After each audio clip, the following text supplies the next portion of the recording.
কখনো কখনো এমন হয় আমরা আমাদের বাড়ির উঠোনে বীজ বপন করি আর তা বিকশিত হয় একটা সুন্দর বৃক্ষে। তার শাখাগুলি প্রতিবেশীর বাড়ি পর্যন্ত পৌঁছয়। ফলের বর্ষণ প্রতিবেশীর বাড়িতেও হয়ে থাকে। আর আমরা ভাবি গাছ আমরা উৎপন্ন করব আর ফল খাবেন আপনারা। এই কেমন কথা হলো? আপনাকে এই কথা বুঝতে হবে যে এসব হলো ভৌতিক বস্তু, সাংসারিক বস্তু।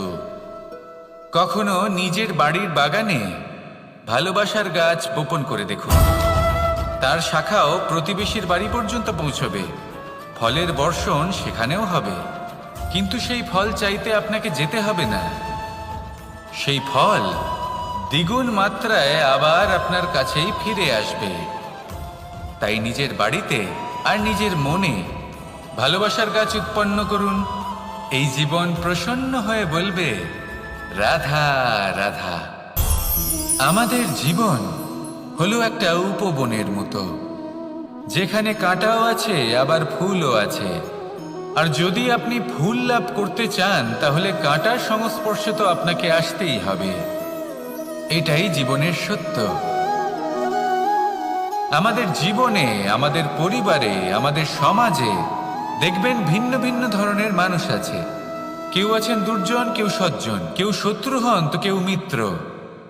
যদি আপনি দুর্জনদের কাছে যান তাহলে শুধুই কষ্ট পাবেন, যদি আপনি শত্রুর কাছে যান তাহলে ঝামেলায় জড়িয়ে পড়বেন। তার চেয়ে ভালো আপনি সজ্জনদের কাছে যান, আনন্দ এবং জ্ঞান লাভ করবেন। নিজের মিত্রদের কাছে যান, আপনি সাহস লাভ করবেন। আরও একটা কথা বলি, এই জীবন এত বড়ও নয় যে আপনি প্রত্যেক সমস্যায় প্রত্যেক মানুষের সাথে ঝামেলায় জড়াবেন।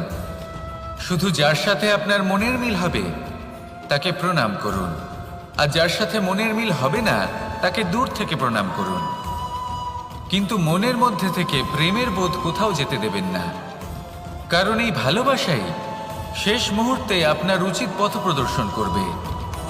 তাই এই ভালোবাসাকে মনে জাগ্রত রাখুন, আর এই ভালোবাসার সাথেই বলুন, রাধা রাধা। কখনো আপনি কোনো গোয়াল দেখেছেন? অধিক মাত্রায় গোবর পড়ে থাকে আর ওখানে এক ধরনের পোকা দেখতে পাওয়া যায়, যাকে গুবরে পোকা বলা হয়। এরা কি করে? সারাদিন সেই গোবরেই বাস করে। সেই গোবরকে গোল আকৃতি প্রদান করে নিজের বাসার দিকে নিয়ে যাওয়ার চেষ্টা করে। অনেক পরিশ্রম করার পরে সেই গোবরের টুকরোগুলো নিজের বাসার দিকে নিয়ে যায় আর বুঝতে পারে ওর বাসা তো খুবই ছোট, আর এই গোবরের টুকরো তো অত্যন্ত বড়। এ তো বাসাতে প্রবেশ করতেই পারবে না। তাও চেষ্টা করতে থাকে, শেষ পর্যন্ত অসফল হয় আর সেই পোকা একাই বাসাতে ঢুকে যায়। এরকম মানুষের সাথেও হয়ে থাকে সমস্ত জীবন। মানুষ ধন, স্বর্ণ, সুখ স্বাচ্ছন্দ্য এই সব কিছু অর্জন করতে ব্যস্ত থাকে, আর যখন সময় আসে এই সংসারকে ত্যাগ করে চলে যাওয়ার, তখন সে বুঝতে পারে যে এই সব কিছু তো আমি নিজের সাথে নিয়ে যেতেই পারবো না। মনে দুঃখ নিয়ে সংসার থেকে বিদায় নেয় সে। তার বদলে যদি মানুষ কোনো নির্ধন ব্যক্তিকে সাহায্য করে দেয়, কোনো দুঃখী ব্যক্তিকে হাসাতে চেষ্টা করে, তাহলে মনে সন্তোষ নিয়ে সংসার ত্যাগ করতে পারে। এই জীবনে ধন, স্বর্ণ, সুখ স্বাচ্ছন্দ্য অতি আবশ্যক, কিন্তু এগুলোই বাস্তব সম্পত্তি নয়। তাহলে কি এই বাস্তব সম্পত্তি সেটা বুঝতে শিখুন, আর আমার সাথে ভালোবেসে বলুন, রাধা রাধা। আপনার থেকে বড়, আপনার থেকে মহান হলেন সেই গুরু। এটা কি আবশ্যক যে সেই গুরু কোনো ব্যক্তিই হবেন? কখনোই নয়। গুরু হলেন একটা তত্ত্ব, গুরু হলেন একটা শক্তি। গুরু একজন ব্যক্তি হলে শুধুই একজনই হতেন, কিন্তু তা নয়। গুরু হলেন একটা অনুভূতি, গুরু হলেন শ্রদ্ধা। গুরু তিনি যিনি আপনার ব্যক্তিত্বের পরিচালক হন। গুরু তিনি যিনি আপনার ব্যক্তিত্বের নির্মাতা হন। আপনি কখন, কোথায়, কোন স্থানে, কি রূপে গুরু লাভ করবেন আর কি শিক্ষা লাভ করবেন তা নির্ভর করছে আপনার মানসিকতার উপর, যে আপনি সকলকে কিভাবে আপন করে নিতে পারেন। যদি আপনি গুরুকে আপন করতে চান, জ্ঞানকে আপন করতে চান, তাহলে আপনার মধ্যে শ্রদ্ধা জাগ্রত করতে হবে, সামর্থ্য জাগ্রত করতে হবে। আপনি গুরু এবং জ্ঞানকে আপন করে নিতে পারলে তা এমনিই আপনাকে মহান করে তুলবে। তাহলে আসুন আর আমার সাথে ভালোবেসে বলুন, রাধা রাধা। সময় এবং ধন, একটা যা প্রকৃতি আমাদের দান করেন আর একটা যা আমরা নিজেরা অর্জন করি। কিন্তু যখন হারিয়ে ফেলার প্রসঙ্গ আসে তখন আমরা এই দুই একসাথে হারিয়ে ফেলি। এই সময় যদি আপনি গুনতে থাকেন তাহলে তা এমনিও নষ্ট হয়ে যাবে, কারণ সময় গণনা করতে আপনি যে সময় ব্যতীত করেন তা তো এমনিই নষ্ট হয়ে যায়। এই সময়কে যদি আপনি একত্রিত করার চেষ্টা করেন তাহলে তা সম্ভব হবে না। সময়ের বিষয়ে শুধু একটাই কথা বলবো, আপনি যদি একে ব্যবহার করেন তাহলেই জীবনে বৃদ্ধি হবে। ধনের সাথেও এটাই হয়। কথায় আছে যে এই ধনের দ্বারাই ধন অর্জন করা সম্ভব। যদি আপনি এই ধনের যত্ন নেন এবং একে সামলে রাখেন তাহলে ধন আপনাকে সামলে রাখবে। এবার সময় আমরা প্রচুর পরিমাণে পাই, কিন্তু তার অর্থ এটা নয় যে আমরা তা নষ্ট করি। বাস্তব অর্থে সময় তা অত্যন্ত মূল্যবান। এর সদ্ব্যবহার করা যদি আপনি শিখে যান তবে এই সময়ও আপনাকে অবশ্যই অতি মূল্যবান করে তুলবে। আসুন আর আমার সাথে ভালোবেসে বলুন, রাধা রাধা। কথায় আছে যে এমন কোনো অক্ষর নেই যার দ্বারা কোনো মন্ত্র হয় না, এমন কোনো বনস্পতি নেই যা নিজেই একটা ঔষধি নয়, পৃথিবীর এমন কোনো ব্যক্তি নেই যার মধ্যে কোনো যোগ্যতা থাকে না। শুধু প্রয়োজন হলো যে ব্যক্তিকে আমরা খুঁজে চলেছি তাকে সঠিকভাবে চিনে নেওয়া। যদি তার যোগ্যতা, তার বিশেষত্ব আমরা বুঝতেই না পারি তাহলে আর লাভ কি রইল? এই সংসারে এমন অনেক ব্যক্তি রয়েছেন যারা ছোট ছোট অসফলতার কারণে আপনাকে এটা বলে দেবে যে আপনি কোনো কাজের নন, আপনি হলেন মূর্খ, আপনি কিছুই করতে পারবেন না। এইসব কথায় কখনোই বিশ্বাস করবেন না, কারণ আপনি এবং প্রত্যেকটি জীব এই পরমাত্মা এবং এই প্রকৃতির সৃষ্টি যা অত্যন্ত বিশেষ। যদি আপনাকে উদাহরণ দিই তাহলে একদিকে আছে তরোয়াল, একটা বড় লম্বা তরোয়াল যার দ্বারা যুদ্ধ করা যায়, জয়লাভ করা যায়। আর অন্যদিকে রয়েছে একটা ছোট্ট সূচ, কিন্তু যে কাজ একটা ছোট্ট সূচ করতে পারে তা একটা তরোয়াল দ্বারা সম্ভব নয়। এর অর্থ হলো এটাই যে প্রত্যেকটা রচনা অত্যন্ত অমূল্য এবং অত্যন্ত বিশেষ হয়। তাহলে বিশ্বাস রাখুন যে আপনি অত্যন্ত বিশেষ একজন, আর প্রেমের সাথে বলুন, রাধা রাধা।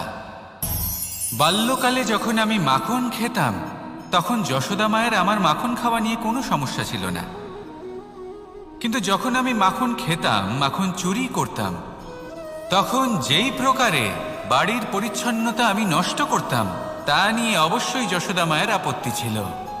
আর হবে নাই বা কেন? কথায় আছে যে যদি আমাদের ঘর পরিচ্ছন্ন থাকে সেখানে লক্ষ্মী বসবাস করে থাকেন, তবেই সেই বাড়িতে সন্তোষ ভাব থাকবে। সেই জন্যই আমাদের যশোদা মা পরিশ্রম করে বাড়ির ভেতর এবং বাড়ির বাহির সবসময় পরিচ্ছন্ন করে রাখতেন। এবার যেইভাবে আমাদের বাড়ি, যেখানে আমাদের পরিবার বসবাস করতেন, সেইভাবেই আমাদের শরীর আর আমাদের আত্মা রয়েছে যাতে আমরা বসবাস করি। একেও স্বচ্ছ রাখা প্রয়োজনীয়। এবার স্বচ্ছ কিভাবে রাখা যায়? শুধু বাহ্যিক পরিচ্ছন্নতা আর প্রসাধন দ্বারা তা সম্ভব হবে না। জীবনে কিছু কটু অভিজ্ঞতা আমাদের সকলের থাকে। সেই কটু অভিজ্ঞতাগুলির কারণে আমাদের মন, আমাদের আত্মা মলিন হয়ে যায়। এই মালিন্য থেকে আমাদের আত্মাকে মুক্ত করা অত্যন্ত প্রয়োজনীয়। এই স্বচ্ছতা অত্যন্ত প্রয়োজনীয়। আর আমাদের এই মন মালিন্য থেকে মুক্ত হতে পারে শুধুমাত্র প্রেম এবং করুণার দ্বারা। তাই সকলকে ভালোবাসতে থাকুন আর মনের মধ্যে করুণার বোধ জাগ্রত করুন। কারণ যেইভাবে বাড়ি পরিষ্কার থাকলে তাতে লক্ষ্মী বসবাস করেন, সন্তোষবোধ বজায় থাকে, সেইভাবেই যদি মন স্বচ্ছ থাকে তাহলে তাতে সন্তোষও থাকবে, শান্তিও থাকবে। তাহলে ভালোবাসতে থাকুন, মনের মধ্যে করুণাবোধ জাগ্রত করুন আর আমার সাথে ভালোবেসে বলুন, রাধা রাধা। আপনি কখনো রেশমের কীট দেখেছেন? নিজের সুরক্ষার জন্য সে নিজের লালা থেকে একটি সুতো উৎপন্ন করে আর সেই সুতো দ্বারা নিজেকে পেঁচিয়ে নেয় প্রকৃতি এবং অন্য জীবজন্তুর হাত থেকে সুরক্ষার জন্য। কিন্তু যখন সেই সুতো শুকিয়ে যায় তখন কি হয়? তা একটা খোলসে পরিণত হয়, এত সবল হয়ে যায় যে সেই রেশমের কীট তা ভেঙে বাইরে বেরিয়েই আসতে পারে না। শেষ পর্যন্ত এই কারণেই সে মৃত্যু লাভ করে। এবার যদি একটা প্রজাপতির কথা বলি, তাহলে প্রজাপতি কি করে? যখন সে উড়তে চায় সে নিজেই নিজের খোলস ভেঙে ফেলে, সে তার পাখনা মেলে আর তারপর সে আকাশে উড়ে বেড়ায়। এটাই হলো শিক্ষা আমাদের জন্য। যদি আমরা আকাশে উড়ে বেড়াতে চাই তাহলে আমাদেরকেও অন্তর থেকে সেই খোলস ভাঙতে হবে, অর্থাৎ নিজেদেরকে বন্ধন থেকে মুক্ত করে দিতে হবে। সুরক্ষার জন্য কোনো বাঁধনে জড়িয়ে পড়া এ হলো সবথেকে বেশি অসুরক্ষিত কার্য।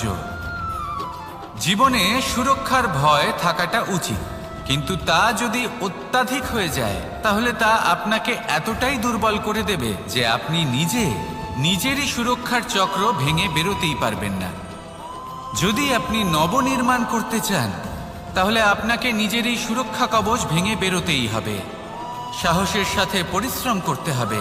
আর যদি আপনি এটা করতে পারেন তাহলে আপনার উড়ান কেউ আটকাতে পারবে না। আসুন আমার সাথে ভালোবেসে বলুন, রাধা রাধা।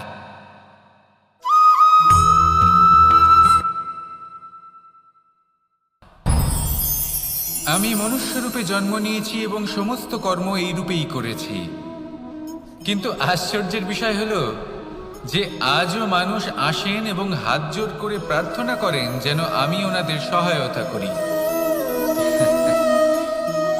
আপনাদের একটা কথা বলতে চাই, আমি সকলকে সাহায্য করতে পারবো না, কিন্তু আমি শিক্ষা অবশ্যই দিতে পারবো, জ্ঞান প্রদান করতে পারবো। এমন কিছু জ্ঞান যার ভিত্তিতে মানুষ যা চাইবেন তাই লাভ করতে পারবেন যদি সঠিক কর্ম করতে থাকেন। যখন কংসের অসুররা গোকুলে ধ্বংসলীলা চালাচ্ছিলেন তখন আমি কারোর থেকে সাহায্য চাইনি। আমি দাঁড়িয়েছিলাম এবং আমি তার বিরোধিতা করেছিলাম।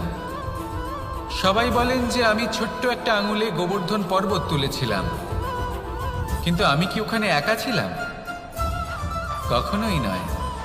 আমার সাথে অসংখ্য গোকুলবাসী, অসংখ্য বর্ষণাবাসী ছিলেন, নিজের হাতে একটা লাঠি নিয়ে। ওনাদের মনোবল, ওনাদের আশীর্বাদ আমার সাথে ছিল। মহাভারতে আমি শুধুই শিক্ষক ছিলাম, আমি শুধুই শিক্ষা দিয়েছি। লক্ষ্য সাধন করেছে অর্জুনই, যুদ্ধ করেছে অর্জুনই এবং জয়ীও হয়েছে অর্জুনই। আমি শুধুই শিক্ষা দিতে পারি। অবশেষে আপনাকে শুধু এটুকুই বুঝতে হবে যে ঈশ্বর সবকিছু করতে পারেন না, করতে হবে আপনাকে। ঈশ্বর আপনাকে আশীর্বাদ করতে পারেন যে কাজ আপনি মন থেকে করবেন সেটা অবশ্যই পূরণ হবে।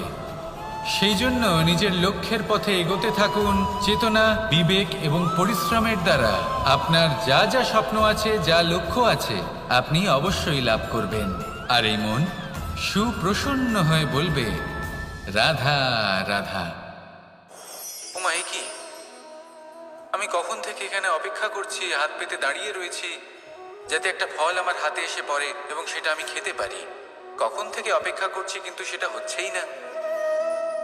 এবার আপনি বলবেন যে এইসব কি বলছি, এ কি অদ্ভুত কথা বলছি।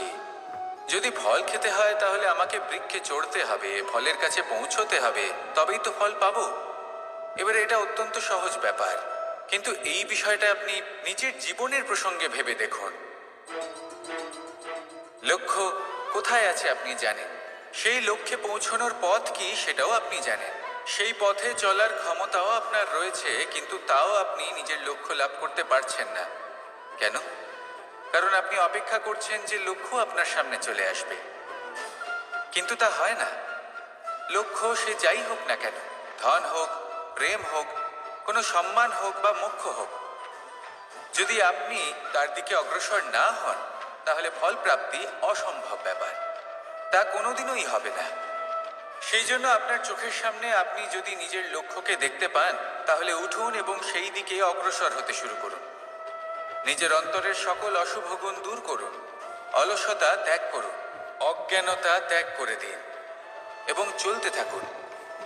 অবশ্যই মনোবাঞ্ছিত ফল লাভ করতে পারবেন। মনে রাখবেন, চলতে থাকলে তবেই লক্ষ্য প্রাপ্তি হবে। অপেক্ষার দ্বারা শুধুমাত্র মৃত্যু লাভ হবে। আসুন আমার সাথে ভালোবেসে বলুন, রাধা রাধা। এই পুস্তক বড়ই কাজের জিনিস। কাহিনী হোক, কবিতা হোক, স্মৃতি হোক, এতে যাই লিখে দেবেন তা ভবিষ্যতের পুঁজি হয়ে যাবে। কিন্তু যদি কখনো এমন হয় যে এই পুস্তক ময়লা হয়ে যায়, বা যদি কোনো পাতায় আপনি ভুল করে কালি ফেলে দেন, বা কোনো বাক্য লিখতে গিয়ে আপনি ভুল করে ফেলেন, তাহলে আপনি কি করেন? সেই পুস্তক কি আপনি তুলে ফেলে দেন? না, তাই তো। শুধু একটা পাতা ছেড়ে ফেলেন যাতে সেই পুস্তক সঠিক থাকে, সুন্দর হয়ে ওঠে। এই পুস্তকের মতোই হয় আমাদের সম্পর্ক। তার সেই এক পাতা, একটা ভুল। তাই যে কোনো সম্পর্কে যদি কারোর কোনো ভুল হয়ে গিয়ে থাকে তাহলে সেই ভুলকে সম্পর্ক থেকে দূরে করা সঠিক হবে। সেই ভুলকে ভুলে যাওয়াই সঠিক হবে। সেই সম্পর্ক ভাঙা নয়, সেই সম্পর্ক সামলে রাখুন। কারণ ভুল তো সবার দ্বারা হয়। যদি এরকম করেন তবেই জীবনরূপী পুস্তক আরো সুন্দর হয়ে উঠবে। একে অপরকে ক্ষমা করতে শিখুন, একে অপরের ভুলকে ভুলে যেতে শিখুন। তারপর দেখবেন এই জীবনে আরো আনন্দ আসবে, আর এই সম্পর্ক নিঃশ্বাস নিতে থাকবে। রাধা রাধা।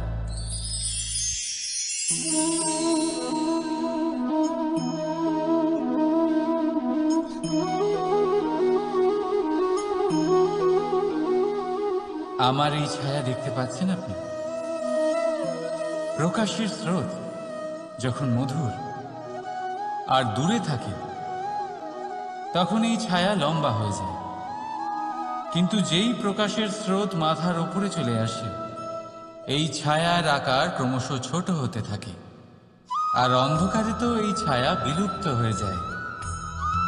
কিছুটা এরকমই হয় আমাদের অহংকার। সুখের আগমন হলে, বৈভবের উপলব্ধিতে এটা বাড়তে থাকে।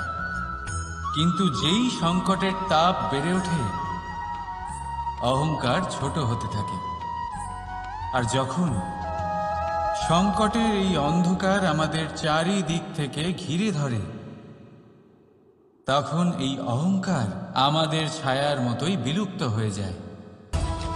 তাই সেই কারণে আপনার জীবনে সংকটের আগমন আপনার অহংকার নষ্ট করেই দেবে, কিন্তু তার জন্য সংকটের অপেক্ষা কেন করবেন? এই অহংকারকে বাড়তেই দেবেন না, উৎপন্ন হতেই দেবেন না। বিবেকের সুতো দিয়ে বেঁধে রাখবেন একে।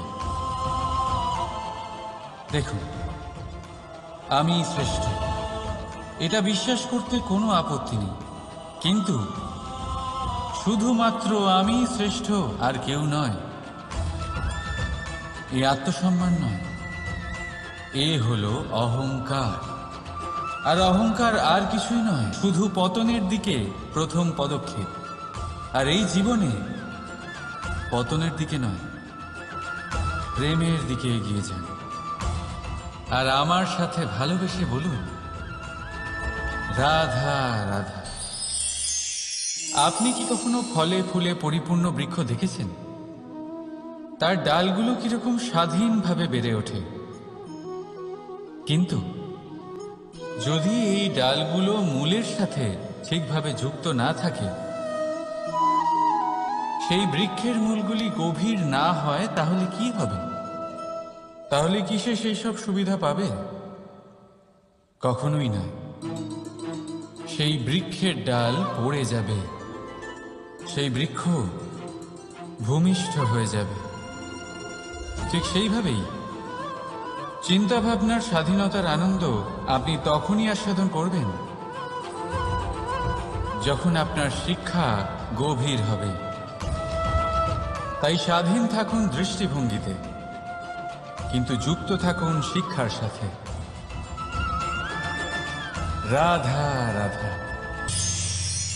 সমাজ, আমরা এই সমাজে বাস করি আর বহুবার একটা গুরুত্বপূর্ণ কথা ভুলে যাই। এই সমাজ আমরা সকলে মিলে তৈরি করি।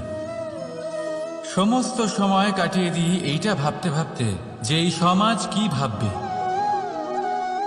আমার কি করা উচিত, আমার কি ভাবা উচিত, কি পড়া উচিত, কোনটা সঠিক কোনটা ভুল।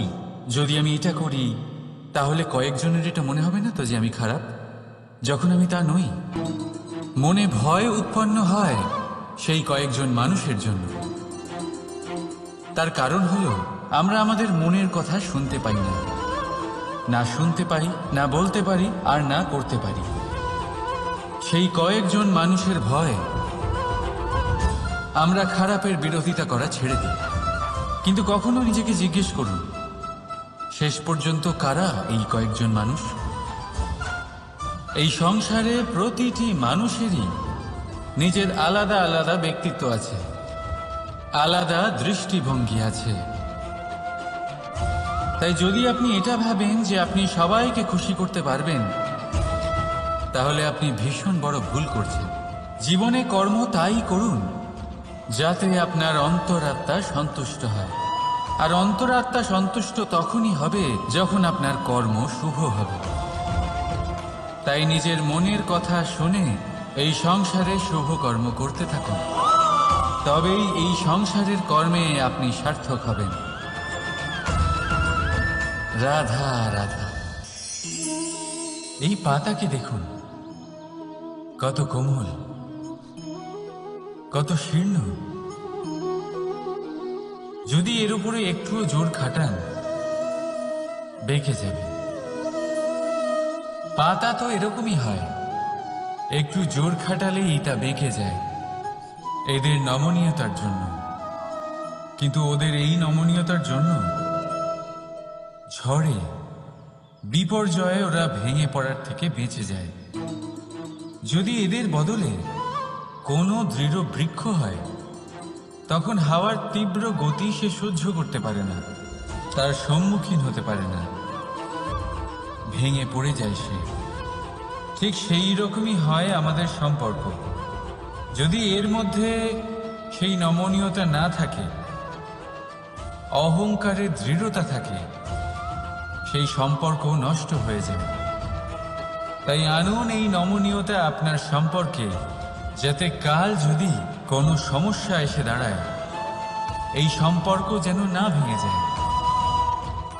একবার ওই আকাশের দিকে তাকান, সূর্য চন্দ্রকে দেখে নত হয়ে যায়। আর আমরা তো সাধারণ মানুষ, তাই সম্পর্ক নিচু করবেন না, সম্পর্কের সামনে নত হতে শিখুন। রাধা রাধা। প্রেম, আমরা সকলে প্রেম করি, প্রেম পাওয়ার চেষ্টা করতে থাকি।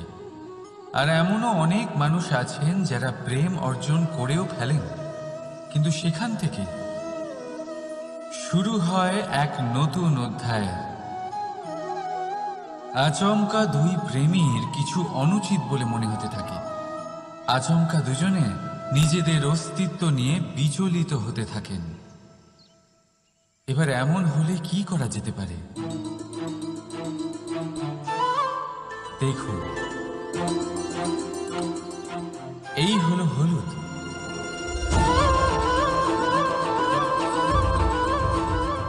আর এই হলো চুন।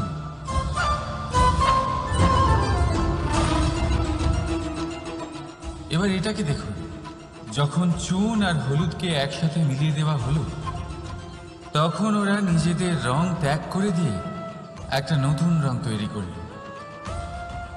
প্রেমের রঙও কিছুটা এইভাবে অর্জন করা হয়। এখানে কোনো আমি থাকে না, শুধু আমরা হয়, শুধু একাত্ম হয়। সেই জন্য ত্যাগ করুন নিজের অস্তিত্বকে আর মনের উত্তেজনাকে আলিঙ্গন করুন। তারপর দেখুন আপনার এই প্রেম আপনাকে কোথায় কোথায় নিয়ে যায়। রাধা রাধা। এই সংসারে অসংখ্য মানুষ অর্থ আর সামর্থ্য দিয়ে মূল্যায়ন করেন যে কোনো মানুষের, নিজেদেরও আর অন্যদেরও।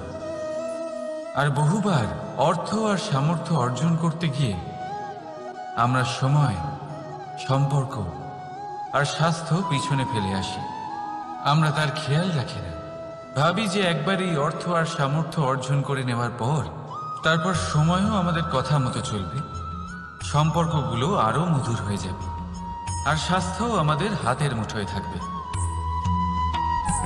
কিন্তু এই অর্থের জন্য যখন আমরা এই তিনটেই হারিয়ে ফেলি, তখনই আমরা বুঝতে পারি যে আমরা কতটা অর্থহীন ছিলাম।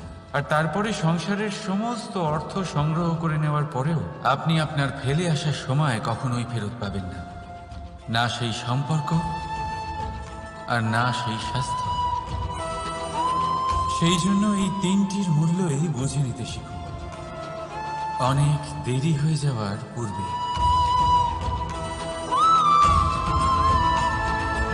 রাধা রাধা। অনেক উচ্চতায় পৌঁছতে গেলে আমাদের কি প্রয়োজন হয়?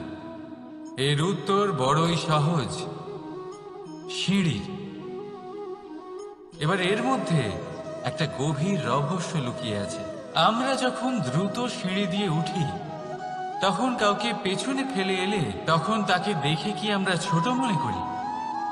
তাকে কি আমরা নিচু নজরে দেখি?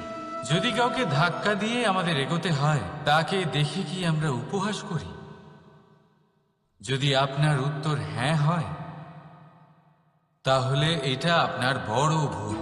আপনার সিঁড়িতে যার সাথেই দেখা হোক, মধুর সম্পর্ক বজায় রাখুন, স্নেহময় ব্যবহার করবেন তার সাথে, বিনম্র থাকবেন। কারণ যে সিঁড়ি দিয়ে আপনি উঠছেন, মনে রাখবেন সেই সিঁড়ি দিয়ে আপনাকে নিচেও নামতে হবে। যদি এই সিঁড়ি না থাকে তাহলে নিজের বিজয় উৎসব অবশ্যই পালন করবেন, কিন্তু যারা পিছনে থেকে যায় তাদের নিয়ে উপহাস কখনো করবেন না। রাধা রাধা। ভাবুন আমি কি করছি। আমি স্নান করতে চেষ্টা করছি। এই সরোবরে আমি আমার প্রতিচ্ছবি দেখতে পাচ্ছি। এবারে আমি যদি মনে মনে একথা ভেবে নিই যে আমার প্রতিচ্ছবির স্নান করা, এর অর্থ হলো আমার শরীরে স্নান করে নেওয়া, সেটা কি সঠিক হবে? এমন কি সত্যি হয়? না, কখনোই না। কারণ আপনার শরীর স্বয়ং আপনার অধীনে। যতক্ষণ না আপনি নিজের শরীরকে ভেজাবেন, ততক্ষণ আপনার প্রতিচ্ছবি ভিজবে না। এবারে আপনি ভাবছেন আমি এই অযথা কথাগুলি কেন বলছি। কারণ এই কথাগুলোর সম্পর্ক আছে আমাদের জীবনের অভিজ্ঞতার সাথে।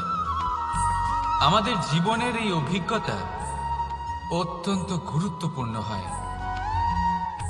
কিছু মানুষ এমন আছেন যারা সংকটের সম্মুখীন হতে চান না, কঠিন পরিস্থিতির সম্মুখীন হতে চান না, সেইগুলোর থেকে দূরে পালান। আর তার সাথে এটাও আশা করতে থাকেন যে বড় বড় সংকটের সম্মুখীন হওয়ার অভিজ্ঞতা আপনা আপনি হবে, সেই সাহস আপনা আপনি চলে আসবে।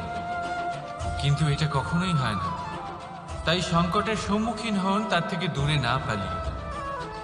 কারণ এই অভিজ্ঞতা বসে বসে কখনোই হয় না। তার জন্য আপনাকে সেই পথেই চলতে হবে যেখানে সংকট আছে, বাধা আছে, কঠিন পরিস্থিতি আছে। আর সেই পথে নির্ভয় হয়ে চলতে হবে, তার সম্মুখীন হতেই হবে। তারপর দেখবেন সেই পথে আপনার শক্তি, আপনার সাহস আপনার জন্য অপেক্ষা করছে। রাধা রাধা। ফলটা দেখছেন আপনি? এটা সেই ফল যেটা গাছের সবচেয়ে উঁচু ডালে পাওয়া যায়, কিন্তু যখন এটা খসে পড়ে তখন এটা আকাশের দিকে যায় না যা ওপরে আছে, সে যায় সেই ভূমির দিকে যে নিচ থেকে তার দিকে তাকিয়ে থাকে। কেন? কারণ এই ফলের নিজের উচ্চতার ধারণা মাটির থেকে নিজের দূরত্ব থেকে হয়। এই ব্যাপারটাই আমাদের মানুষের জন্যও খাটে। যদি আপনি সম্পন্ন হন তাহলে তাদের সাহায্য অবশ্যই করবেন যাদের সামর্থ্য আপনার থেকে কম, যাদের সাহায্যের অত্যন্ত প্রয়োজন। আপনার সামর্থ্য বেশি কারণ তাদের আপনার থেকে সামর্থ্য কম। দেখুন, জীবনে আনন্দ শুধু বড় হওয়ায় নয়, বরং তাদের সাহায্য করেও আছে যারা কোনো কারণবশত আপনার থেকে নিচে রয়ে গেছেন। আর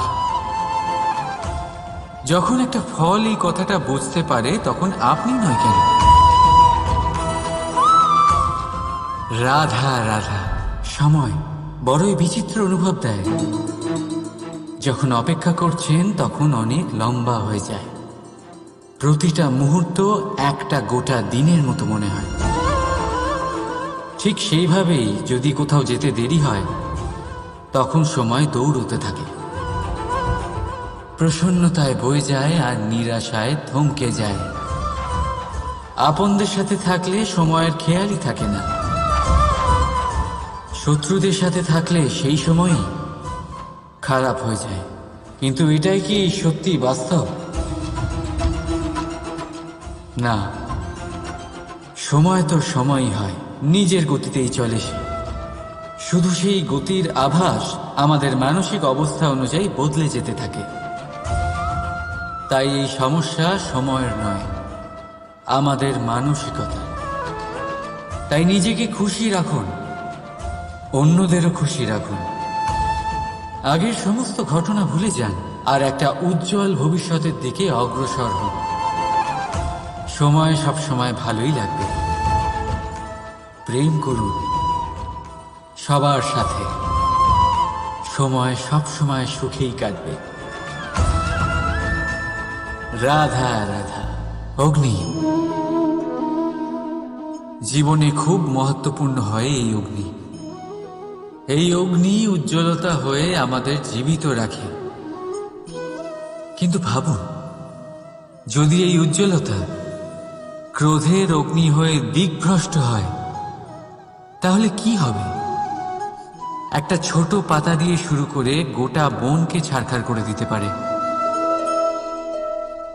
ঠিক সেরকমই মানুষের ক্রোধের আগুনও অন্যদের তো ভস্ম করেই, কিন্তু তার পূর্বে স্বয়ং নিজেকেই ভস্ম করে দেয়। তাহলে কি করা যায়? কি করে নিয়ন্ত্রণ করা যায় তাকে? উত্তর হলো তাতে জল ঢেলে দিয়ে, জলের মতো বইতে দিন নাকি। ঠিক সেইভাবে যেমন সূর্য নিজের অগ্নিকে তেজ বানিয়ে আপনার কাছে পৌঁছে দেয়। এটাই পার্থক্য সূর্যের অগ্নি আর ক্রোধের অগ্নির মধ্যে। সূর্যের অগ্নি বিচ্ছুরিত হয়ে প্রতিফলিত হয়ে আসে, আর সেই জন্যই তাকে তেজ বলা হয়। অন্যদিকে আমাদের ক্রোধের আগুনের কোনো সীমাই থাকে না। তাহলে নিজের অন্তরের শক্তিকে ক্রোধের আগুন বানিয়ে জ্বালাতে চান, নাকি উজ্জ্বলতা বানিয়ে বিস্তারিত করতে চান? সিদ্ধান্ত আপনার। রাধা রাধা। এই সংসার অনেকটাই বড়, আর আমরা তার কাছে অত্যন্ত নগণ্য। এই সংসারে এমন অনেক মানুষ পাওয়া যায় যারা বোঝান যে এই সংসারটা কতটা বড়, কতটা অদ্ভুত, কতটা সুন্দর। আর এই সংসার রচনা করে পরমেশ্বর কত মহান এক কাজ করেছেন।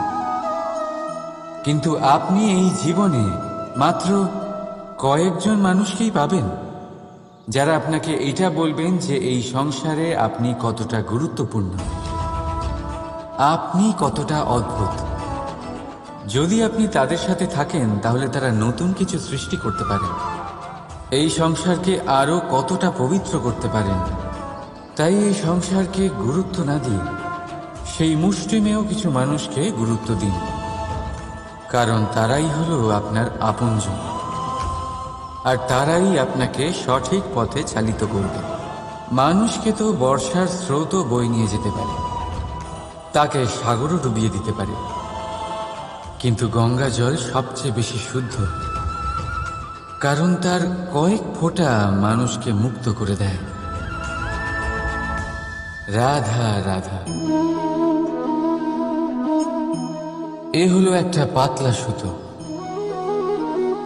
ভাবছি যদি এটা দিয়ে আমি পোশাক বানাই তাহলে নিজের জন্য কত সুন্দর একটা পোশাক বানাতে পারবো, কিন্তু যদি এটা আমি চিন্তা করবেন না,